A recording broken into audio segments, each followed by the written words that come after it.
त्यानंतर एक breaking news आहे। आरोपी कल्पना खरातची नाकेबंदी केली जाते। कल्पना खरात विरोधात लुकआउट नोटीस जारी करण्यात आली आहे।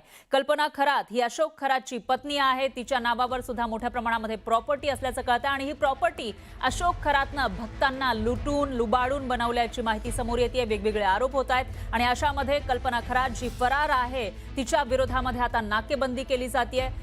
कल्पना खरात विरोधात लुकआउट नोटीस जारी करण्यात आली आहे। परदेशामध्ये पळून जाण्याचा मार्ग बंद केल्याची माहिती आहे, कारण लुकआउट नोटीस जारी केल्यामुळे परदेशात पळून जाण्याचा तिचा मार्ग बंद झालाय। शिर्डी पोलिसांकडून लुकआउट नोटीस जारी करण्यात आली आहे। शिर्डीमध्ये भोंदू अशोक खरातसह त्याच्या पत्नीवर शेतकऱ्यांची फसवणूक आणि सावकारीचा गुन्हा दाखल आहे। शिर्डी पोलिसांकडून कल्पना खरातचा शोध सुरू आहे। कल्पना खरात परदेशात पळून जाण्याची शक्यता वर्तवली जाते, कारण मागील 2-3 दिवसांपासून ती फरार असल्याचं कळतंय। अशामध्ये ती भारत सोडून परदेशात पळून जाऊ शकते। या पार्श्वभूमीवर आता पोलिसांनी हे पाऊल उचलल्याचं पाहायला मिळतंय। लुकआउट नोटीस जारी करण्यात आली आहे। शिर्डी पोलिसांकडून ही लुकआउट नोटीस जारी केल्यानं कल्पना खरातची एक प्रकारे नाकेबंदी झाली आहे। देशातील कोणत्याही विमानतळावरून कल्पना खरातचं परदेशी जाणं आता शक्य होणार नाही।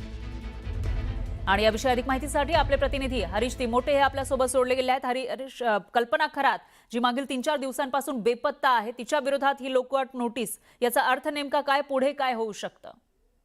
नक्कीच आपण जर बघितलं तर 2 दिवसापूर्वीच शिर्डीमध्ये अशोक खरात आणि त्याच्या पत्नीसह 5 जणांवरती शेतकऱ्याची फसवणूक आणि सावकारकीचा गुन्हा दाखल झालेला आहे आणि त्या गुन्ह्यामध्ये कल्पना खरातचा शोध खरं तर शिर्डी पोलिसांकडनं सुरू आहे। मात्र अजूनही ती मिळून आलेली नाही आणि शिर्डी पोलिसांना संशय आहे की ही परदेशामध्ये पळून जाऊ शकते। ज्या पद्धतीनं अशोक खरातच्या संदर्भामध्ये लुकआउट नोटीस जारी केली गेलेली होती, कारण त्यावेळी अशोक खरात हा ऑस्ट्रेलियाला पळून जाईल अशा प्रकारची शक्यता होती। त्याच पद्धतीनं आता कल्पना खरातच्या विरोधात सुद्धा लुकआउट नोटीस जारी करण्यात आलेली आहे।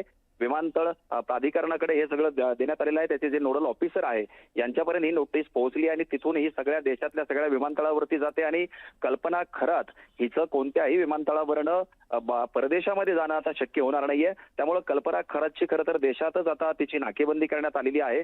पोलिसांकडनं तिचा शोध सुरू आहे। मात्र या शिर्डीमधल्या दाखल गुन्ह्यामध्ये अनेक धक्कादायक जे प्रकार आहेत ते समोर येताना दिसत आहेत। शिर्डी पोलिसांनी काल या 2 अटकेत असलेले आरोपी जे आहेत यांची कसून तपासणी केली, ज्यामध्ये त्यांच्याकडनं जी माहिती मिळाली ती अतिशय धक्कादायक आहे की अशोक खरातने इतर जे लोक आहेत, त्याचे जे भक्त आहेत, यांचे जे आधार कार्ड किंवा त्यांचे जे पॅन कार्ड आहेत हे स्वतःकडे ठेवून घेतले आणि त्यांच्या नावे जवळपास 130 ते 40 बनावट जी अकाउंट आहे पतसंस्थेमध्ये ती उघडली गेली, ज्यावरती कोट्यावधीचे व्यवहार केले गेले, ज्यासाठी एकटा अशोक खरातच हे सगळं घेवाणदेवाण करत होता। आणि विशेष म्हणजे या भक्तांना याची कुठलीही कल्पना नव्हती, त्यामुळे कोट्यावधीचे व्यवहार केले गेले, त्यामध्ये ही कल्पना खरात देखील सहभागी आहे।